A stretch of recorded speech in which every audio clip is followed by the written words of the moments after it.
Hello, it's Rhea. Wherever you are, whatever time it is, I hope you are enjoying yourself.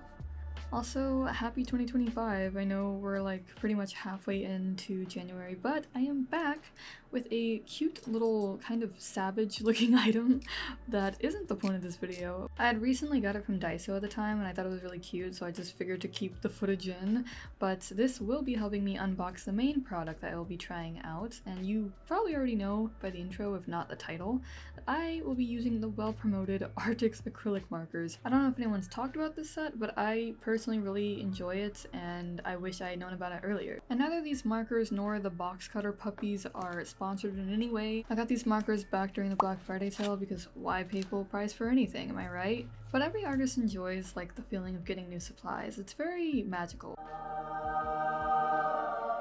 And starting out, we got the thank you cards, we got the stickers, but I also wanted to show that there's 3 trays of markers in this set, hence why it's a 48 set. They're just hiding underneath each other. And y'all already know what's about to go on. I'm sure most of you have seen videos on arrtx markers, either from your favorite artist or out of the product review rabbit hole. So basically this is a set that comes with the stickers to put on. Now I'm hardly a fan of extra labor, but I do respect customizability. And instead of you sitting here watching me do this all day like you haven't already seen it done 3 times by somebody else, luckily for us with the magic of editing, it's already done. And note here that the markers are also arranged differently than before. Usually whenever I get a set, I customize the arrangement in a way that works best with my brain, so just do what's best for you. And now for the swatches, I end up doing these in my sketchbook because it's the main place I imagine using them. And even whenever I'm done with the sketchbook, the paper texture is like a nice in-between of thicker paper like Bristol or watercolor versus regular notebook paper with like lower GSM. And here you can see that I've numbered them already to plan out the exact order that I've arranged them in. And because of this order, it also helps me know which marker goes back in which tray. And again, don't worry, we are not sitting through 15 minutes of swatching, but I just wanted to point out what it looks like for me. So I made my swatches a lot wider compared to last time because I feel like this really helps get the idea across. And then I mapped out how each of them would go in a row comfortably, and I put a line down, you can probably see it, for each number, and that's what I based the rectangle around. So I'm going to show this first swatch of me completing it, and then I'm going to speed it up a little bit, but I'm going to also show something that I find to be really important. And this is mostly for people who care to figure out like how opaque the markers are. So yes, I go over with the flat layer, but then I always go back in with a second and third layer, and I do this by splitting it up into thirds. So you can see me go over the first one, and then I go over it again, and I do this with every single marker. It takes a lot longer for swatches, but it definitely helps. So after seeing like the third swatch, sometimes it just kind of helps to see like the difference because each of these markers have different levels of opacity, so I just find it very helpful.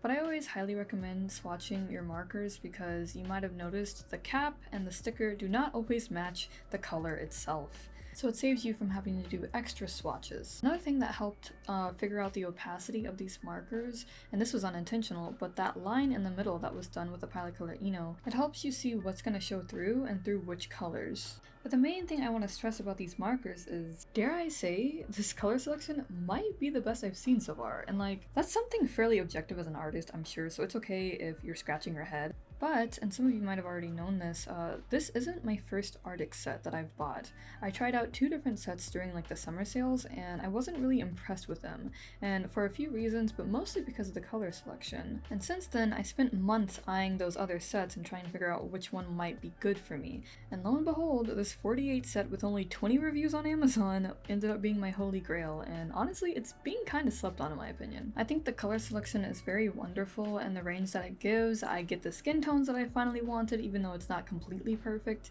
but this is like complete. This is a complete set that I can use, and that's basically all I need. And now with the swatches done, I return to this at a later time, and can I just say this angle was not it that I end up doing the line art for. Oh my gosh, I feel like my hand ended up covering up too much, so I'm sorry, but basically I just start prepping the mini illustration by erasing the colored pencil sketch that I did, and then I'm going over it currently with these friction point knock pens. And I chose these because one, they don't smudge the way that colored pencil or graphite might, since I know that I ran into that problem the last time. I feel like if you want to use colored pencil or graphite, it's good to either use very small amounts of those, or what you can do is do what I do and use these thin lining pens or ballpoint maybe. And the second reason is also just because the ink is just enough to see underneath if you pass over it with a medium value marker, like say regular orange or something, but it's not always so strong that it can be seen, especially after multiple passes of paint. So this lets me slowly build in the colors without fully taking away the guardrails, if you get what I mean. Like, I can actually see the guidelines. And for clarity, I ended up doing the staff that she's holding in blue because I wanted to make sure that that was like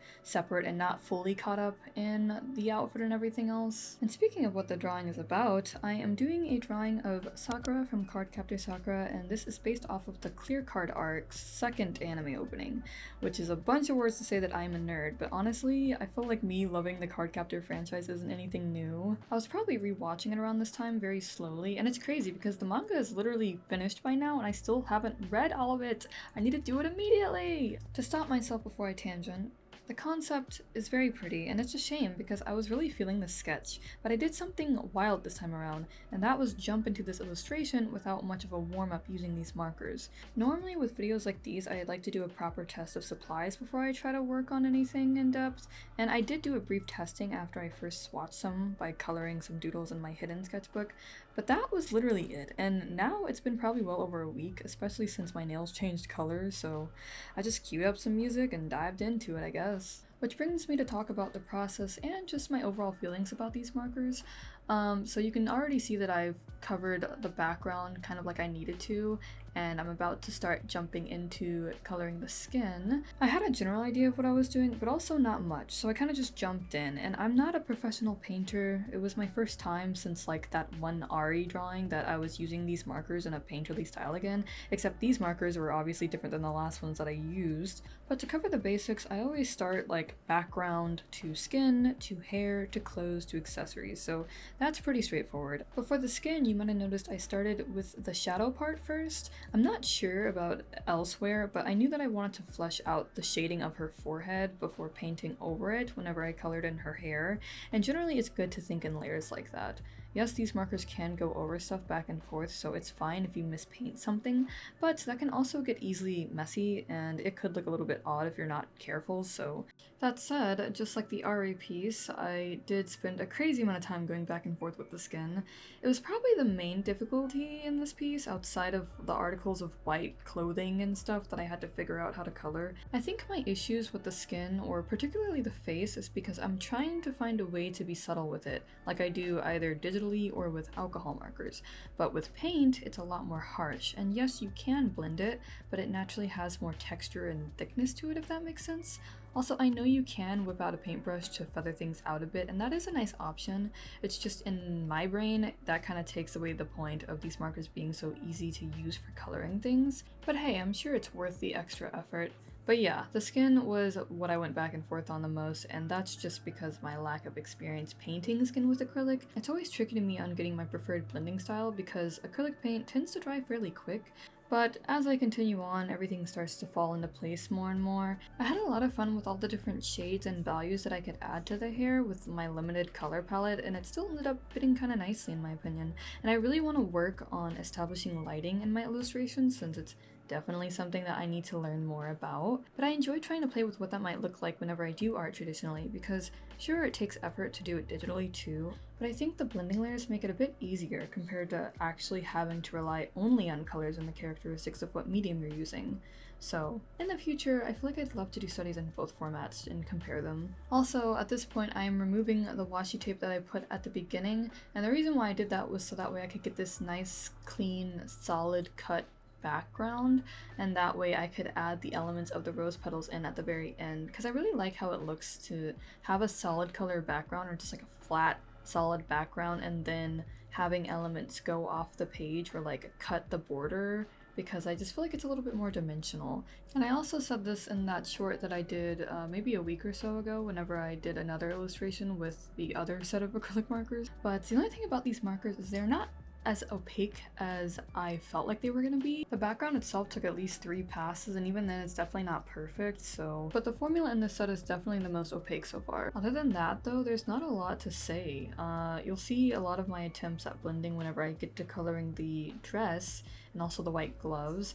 And it's also quite interesting whenever I get to implementing her staff as well. Honestly, I know I always say this with traditional work, but I would love to revisit this one digitally too if I ever can make the time. I love this color palette of light blue with like a bright red and white, and how there's hues of pinks and light browns. It really leans into like that whole ethereal or gentleness that I associate with this anime opening and Sakura, and those same themes sometimes inspire my own original concepts as well, which, I mean, is kind of my entire branding, so... But another thing is I really like the outfit being kind of like a Queen of Hearts theme, which ties into the whole Alice in Wonderland themes for this specific arc. It just makes me so happy because I love both Cardcaptor Sakura and the story concept of Alice in Wonderland, so it's a great time. But to get to the markers and my overall thoughts about them, I seriously wish I knew about this set before looking into any other artx set of markers. Like, hello?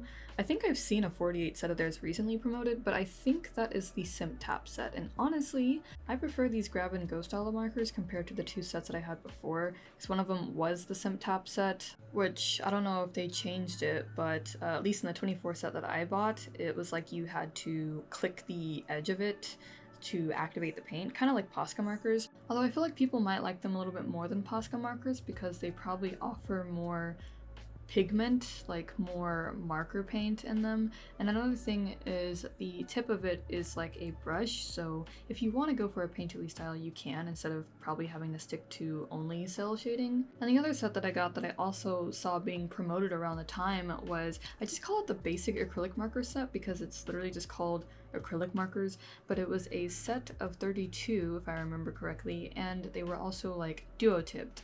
So yeah, I still have those sets, but I could tell immediately whenever I tried out this 48 set for the first time, I would definitely feel much more comfortable with these. Not only are these nice with their application and it feels very buttery and smooth, but they also seem to have a nicer paint formula. I don't know if that's just me, but there's still like a little bit of that glossy matte finish that I felt kind of iffy about, but it's not too bad. Honestly, some colors don't even really have it, and it also just depends on how much you layer up the paint as well, so I think they'd work well for like fast and wide coverage based off of their brush tip. I haven't done a complete comparison to the 2 other sets, so if someone really wants me to compare the Simp Tap set versus the basic acrylic duo tip set versus these, then let me know. Otherwise, I think that these win on all accounts compared to the other 2. At most, I really like that that one basic acrylic marker set had a duo tip because of the nib tip that it offered. It's really good for consistent lines, because if you're like me and you suck at lining with a brush tip, you can do it eventually, and I believe in us. It's just there's definitely a learning curve, especially since these brush tips are slightly bullet shaped, so they go from wide and thick to small pretty quickly. But yeah, color selection is wonderful. The skin tone options, like I said, they're not 100% heaven tier, but they are definitely something to work with and a whole step above what I was dealing with before. And that's what sold me whenever I saw the reviews, honestly. I also really like their color distribution in general, like the blues and the greens. And sure, this is the largest set that I bought, of course, but even with the combined sets, when I'm combining like 32 and 24, I still was very unimpressed with the amount of colors that I could get. There was a lot of repeats and just like they wouldn't really mesh well. I had maybe like 3 skin tones if I really tried. So yeah, I was trying to see if I should buy the anime sets because those were also promoted a lot, but I wasn't sure if I should commit to 60 markers whenever I wasn't even sure that I'd work well with them. Not to mention the colors in those sets seemed like I wouldn't really be able to get what I wanted. I was trying to go with like the B set, I think is what it's called, but there were so many metallics in it that I knew I wasn't going to use them, so I felt like it would have been a little inappropriate for me. But again, I'm so glad that I found this set. I honestly think that this is all that I needed, and it just feels like really healing to know that I found what works for me. So yeah, overall I think what makes these work so well is the convenience most paint markers have, which is the ability to cover most dry media in quick and less messy ways than actually breaking out the paintbrush and the paint and the water. You can still get a painterly effect if you want, or you can go for cel shading too. I will say because of the brush tip, it kind of makes the painterly style a little bit more approachable than cel shading, but either one is fine. I definitely want to continue trying out both of them, but again, if you mess up, you can just paint over it, unlike using regular alcohol markers or watercolors, and they also dry fast, so you don't have to worry about leaving the page untouched for a while just to make sure nothing smudges. But these traits make this set of markers great for sketchbook stuff, and that's primarily why I enjoy them. But unlike last time, since I really like this formula a bit more, I might actually want to try using these on canvases or other fancy paper in the future, because as these are acrylic paint markers, you can paint on multiple surfaces outside of just paper, and arrtx seems to really push for trying it out as well, so I feel like I'll mostly just use them for sketchbooks though. I'm a major sketchbook girly, and I love being able to color things in without actually having to worry about bleed on the other side of the page, despite how much I enjoy alcohol markers. And again, they work really well for sketchbooks. You know, you can add blocks to color quickly, or just cover up some mistakes, and you can pair them with other mixed media, mostly colored pencils and fine liners, but I definitely want to try playing with that more. And again, it's just a really nice variety of colors that you can get with this set, so. But yeah, I just wanted to share this. Like I said, this is not sponsored at all. I just felt like this was the set that I wish I had someone tell me about before getting any of the other ones that I did, because this is literally all that I needed for acrylic markers. I really hope that they last me for a while because I'm enjoying them a lot, and I feel like it's a good amount as well, 48. It's like not too little, not too much. But yeah, I'll likely include them in a future video as well. So if I have any updates, I will definitely let you guys know. But on top of that, I have another cool art supply set that I bought at the exact same time as getting this one, so I hope to do a video on that in the future as well. But let me know if you're cool with this general structure of like the unboxing and swatching of a product, or if you simply like the idea of like the process, because watercolor is a medium that I would love to work on more this year, and I have owned the Paul Rubens set and the Holbein watercolor set for quite some time now, except I've only used them a little bit, and I primarily spent time like unboxing them and finally like filming that process one day, but the SD card for that got corrupted, and so basically I might have to pay $80 or more just to recover that footage of me simply unboxing and swatching the watercolors. And whenever it's like that, I feel hesitant to like introduce them as a product because I feel like I have to break them in by showing that part. But if y'all don't find that necessary and you just want to see me work using them, then please let me know. Because again, I've already used them before, so it's not like they're like new to me anymore, but I do think it would be good, and I want to introduce it soon because again, I really want to work on watercolors and gouache, but I feel like I'm spoiling stuff, so I'll let it go for now. But as we wrap up this process, I'm pretty much just like going in, and you're gonna see at the end, I try to like figure out how to add, because Sakura is wearing like this clear type shawl on her basically, and I was like, dang it, this would be so much easier if I did it digitally because like I generally know how to make something look clear or transparent, but I wasn't really sure the best way to go about it. And I think what I ended up doing was like using like white and acrylic gouache maybe, and I don't know if that was the move. In general, I was like, yeah, it didn't turn out, like it ended up looking messier than I wanted. But I do like how I used the arrtx basic acrylic marker duo tip pin thing. I do like how that turned out with like adding those stripes. But this part, oh gosh, I hate to see it. I do feel like, you know, since I was just kind of taking a shot in the dark and just working on this without really prepping or figuring out how the medium fully worked, I think it turned out pretty nice though, and I'm glad that I have this as a sketchbook page because it's nice to do actual illustrations in my sketchbook more since I'm used to just sketching. But other than that, that is pretty much all for me, but I hope 2025 has been treating you guys well so far and that you're looking after yourselves and each other. If you have any resolutions, let me know in the comments. If it's art related or not, that's fine. I didn't talk too properly about mine in the last video, but let's just say one of my New Year resolutions is this video.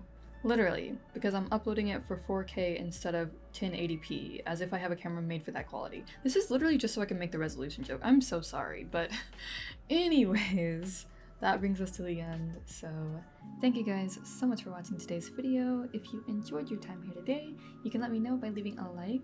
If you're interested to see more of my content, you can always check out my other videos and subscribe. For reference, if you are new, I am Rhea or Etheria, and I like making art and art-related content on my channel. I tend to now post bi-weekly videos, but if you'd like more timely updates, you can probably just continue to follow me here. I don't know, I do have a Blue Sky, and Instagram is a thing. TikTok is being banned, so we'll see. But until next time, once again, thank you guys so much for watching, and I wish you a nice rest of your day and or week. Take care.